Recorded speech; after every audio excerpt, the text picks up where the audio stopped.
Hello everyone, my name is Dalton Jenkins and I'm going to be giving a lecture I've prepared on chapter 43 of our textbook titled The Immune System. Before we jump right in, there's a couple terms I feel the need to define beforehand. The first of which is pathogen. Pathogens are parasitic organisms such as bacteria, viruses, or some fungi that harm their hosts by causing disease. The other term is the immune system. The immune system refers to the various ways by which the bodies of animals prevent foreign particles and pathogens from entering the body, or the processes by which the body identifies and fights off invaders that have managed to breach the first lines of defense. Furthermore, immunity can be broken down into innate immunity, which is found in all animals and responds similarly to antigens regardless of if they have been previously encountered or not, and adaptive immunity, which is found only in invertebrates and offers specialized responses to antigens that have been previously encountered. We can jump right into talking about recognition and innate immunity. First, we'll talk about innate immunity in invertebrates. Let's talk about the barrier defenses of invertebrates such as insects. Insects are protected by pathogens by their chitinous exoskeletons, chitin-lined intestines, and an enzyme known as lysozyme that kills bacteria by destroying their cell walls. The internal defenses of insects include cells that produce proteins that recognize foreign microorganisms by binding to molecules that are not typically found within animal cells, and then an innate immune response is stimulated by these recognition proteins. Next, we'll talk about the innate immunity in vertebrates. The barrier defenses of vertebrates, specifically mammals, include the skin and the mucous membranes that trap and create a hostile environment for pathogens at the body's orifices. Furthermore, pathogens that are ingested must be able to survive in the highly acidic environment of the stomach. Neutrophils, which are smaller than macrophages, are found circulating in the blood, and macrophages, which are larger than neutrophils and typically reside in organs where pathogens are common, are two distinct types of phagocytic immune cells found in the immune systems of mammals. Dendritic cells are typically found on tissues that are in direct contact with the environment, and they engulf pathogens as well. Eosinophils are typically found beneath an epithelium and serve as an important layer of protection against multicellular pathogens by destroying them with enzymes. And by multicellular pathogens, I mean some sorts of multicellular parasites like a tapeworm, for example. Natural killer cells destroy cancerous cells or those stricken by pathogens by releasing toxic chemicals that induce cell death rather than by engulfing them through phagocytosis. And mast cells are present in the body's connective tissues and facilitate responses to allergies and inflammatory responses by releasing signaling molecules known as histamines. Let's talk about the local inflammatory response. The inflammatory response is the immune system's way of repairing tissues and limiting infections from injury via an influx of leukocytes, stimulated by the release of signaling molecules known as histamines, which are released by mast cells and increase blood flow to the affected area, and the secretion of cytokines, which are released by macrophages and serve to attract neutrophils. The lymphatic system reclaims pus and fluids, and dendritic cells move into lymph nodes to engulf leftover pathogens. A systemic inflammatory response is an inflammatory response that occurs throughout the body due to a serious injury or widespread infection. The body's innate immune system provides specific infection-fighting peptides and proteins in response to recognized pathogens.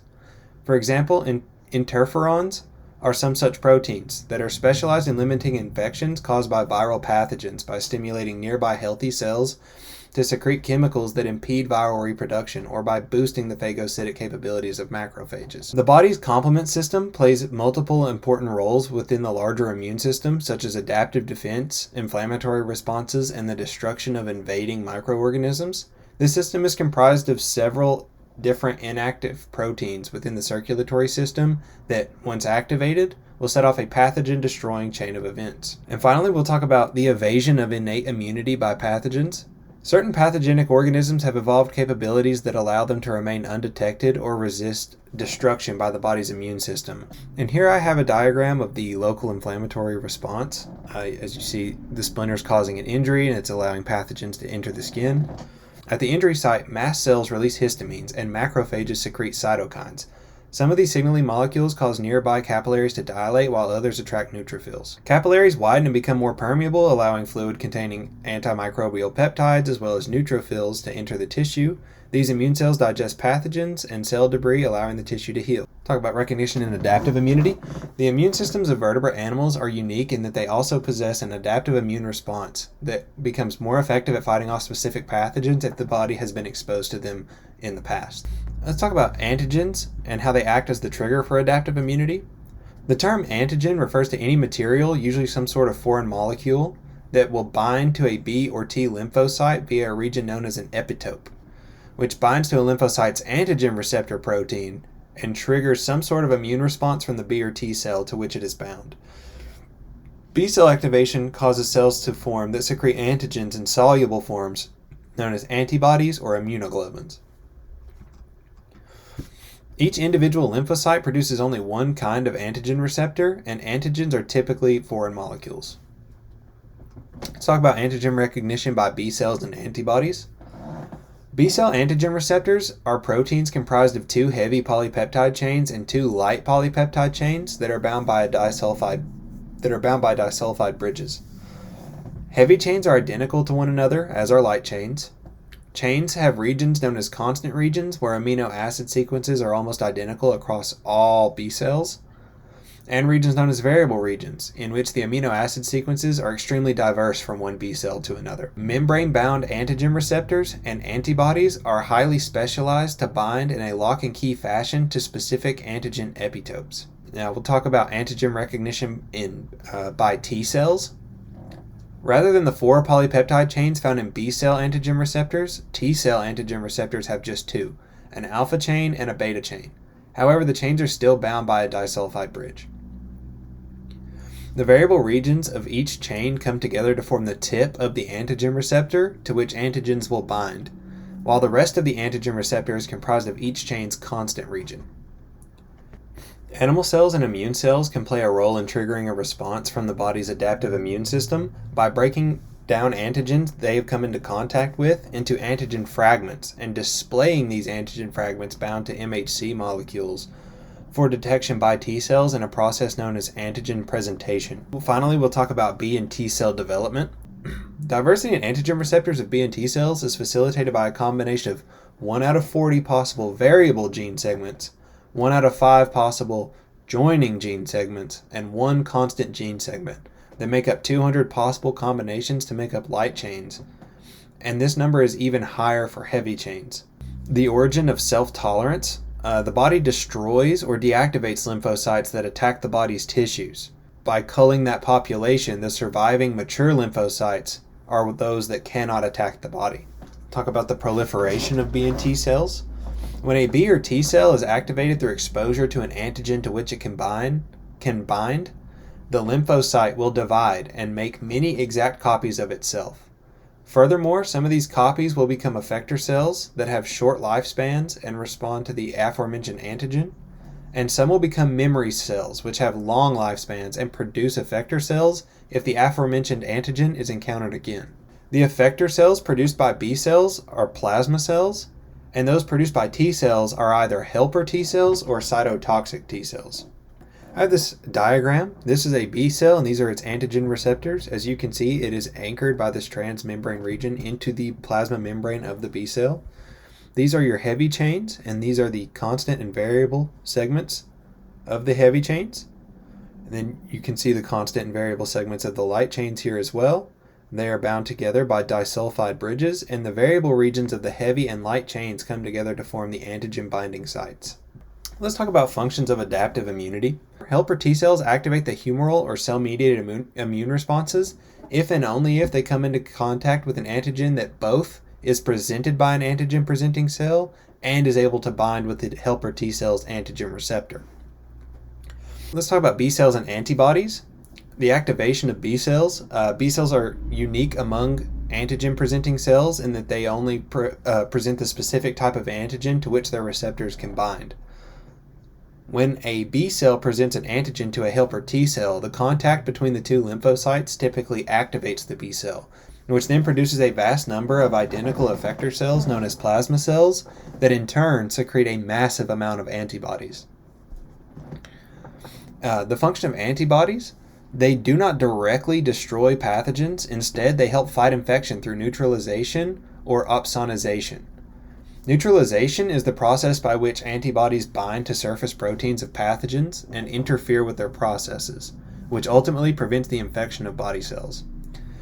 Opsonization is the process by which antibodies bind to surface proteins of pathogens and serve as a target marker for phagocytic immune cells, which will engulf the pathogens. The phagocytosis of pathogens allows phagocytic antigen-presenting cells to present antigens they have engulfed, which results in the stimulation of helper T cells, which stimulate B cells to produce plasma cells to produce more antibodies in a positive feedback loop. Antibodies can result in the death of disease-stricken cells by binding to viral proteins on the surface of infected cells and signaling natural killer cells to release apoptosis-causing proteins. Cytotoxic T cells are effector cells produced by T cells. They are activated through contact with an antigen-presenting cell and signals from helper T cells. Furthermore, active cytotoxic T cells recognize antigens that are displayed on infected host cells and trigger apoptosis in these cells. Let's talk about immunizations. Immunizations, also known as vaccinations, are antigens that are in a less dangerous state and are artificially introduced into the body's immune system, which results in a primary immune response and the production of memory cells specific to the antigen in question. This results in a more effective secondary immune response that being elicited the next time the same antigen is encountered. Active immunity refers to the processes that occur within the body when an immune response is stimulated by the detection of an antigen. And passive immunity is the process through which an animal is temporarily immunized by receiving antibodies from another animal. For example, an infant animal is passively immunized by antibodies from its mother that are passed through milk. Talk about immune rejection. Just as an animal's immune system can detect foreign substances and pathogens, cells from another member of the same species can also elicit an immune response due to discrepancies in the MHC molecules between any two individuals outside of identical twins. Because of this, donors must be chosen very carefully to match the MHC molecules of the recipient as closely as possible. Some people have red blood cells with A-type carbohydrates on their surface. Others have type B carbohydrates. Some have both A and B type carbohydrates, and some have neither. Because some bacteria that humans are frequently exposed to have epitopes that are very similar to the carbohydrate groups found on the surface of red blood cells, receiving a transfusion of the wrong blood type can trigger a severe immune response. And here I have a diagram, the central role of helper T cells in humoral and cell-mediated immune responses. An antigen-presenting cell engulfs a pathogen, degrades it, and displays antigen fragments complexed with class II MHC molecules on the cell surface. A specific helper T cell binds to this complex via its antigen receptor and an accessory protein called CD4. Binding the helper T cell promotes secretion of cytokines by the antigen-presenting dendritic cell. These cytokines, along with cytokines from the helper T cell itself, activate the helper T cell and stimulate its proliferation. Cell proliferation produces a clone of activated helper T cells. All cells in the clone have receptors for the same antigen. These cells secrete other cytokines which help activate B cells and cytotoxic T cells with the same antigen specificity. Let's talk about disruptions in the immune system. First, we'll talk about exaggerated, self-directed, and diminished immune responses. Allergens, such as pollen, are antigens that can trigger extreme immune responses by binding to antibodies and stimulating the release of inflammatory chemicals known as histamines from mast cells. The allergic reactions can be so severe as to cause anaphylactic shock, a condition that causes a lack of oxygen and a sudden drop in blood pressure because of the dilation of blood vessels and the constriction of the bronchioles in the lungs. Talk about autoimmune diseases. The term autoimmune disease refers to conditions in which the body's immune system is self-reactive to certain cells or tissues of the body. Some examples of autoimmune disorders are lupus, type 1 diabetes, and multiple sclerosis. Exertion and stress have an effect on the immune system. Rest, moderate exercise, and avoidance of psychological stress help keep the immune system working at a high level. Next, we can talk about some of the evolutionary adaptations of pathogens that allow them to circumvent the body's immune system. Some pathogens, such as herpes viruses, evade the immune system by entering a latent or dormant state after the initial infection until a change in conditions reactivates the virus. And some pathogens attack the immune system itself, such as HIV. HIV attacks helper T cells by binding to the CD4 accessory protein rewrites the genetic information of the helper T cell and causes them to begin producing new copies of the virus themselves. And if left untreated, it can result in a severe state of immunodeficiency known as acquired immunodeficiency syndrome, or AIDS. Many cancers that are common in humans are products of certain viral infections.